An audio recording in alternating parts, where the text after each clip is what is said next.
তা আজকে এদেরকে একটু প্রতিশোধ নেওয়ার সুযোগ দেব। আজকে ওস্তাদরা প্রশ্ন করবে না, এরাই ওস্তাদকে প্রশ্ন করবে। তো দেখি ছোট ছোট বাচ্চাদের প্রশ্ন করার সুযোগ দিলে তারা কি ধরনের প্রশ্ন করে। হ্যাঁ, তুমি কি করবা?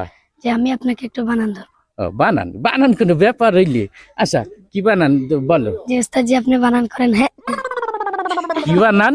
হ্যাঁ সর্বনাশ করছে, এরম বানান তো আমি বাপের জন্মে শুনি নাই। এটা একটা প্রশ্ন হইলো। আচ্ছা, তোমার প্রশ্ন করা লাগবে না, আর কেউ ধরবা? হুজুর আমি আপনাকে একটা প্রশ্ন করতে চাই। সহজ করে ধরবা, কিন্তু কঠিন যেন না হয়। তুমি কি বানান ধরবা নাকি? জি। কি বানান ধর?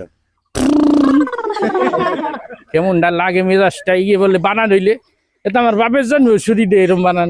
আজকে বিপদে বুঝে গেলাম দেখি। আচ্ছা, তোর লাগবে না, সার তুই এখান থেকে। আর কে আছে? যে আমি একটা সহজ করে ধরবি, কিন্তু কঠিন হবে না। আচ্ছা, কি কি হইলো এটা? তুই কি হলি? বানান ধরছি। এইরকম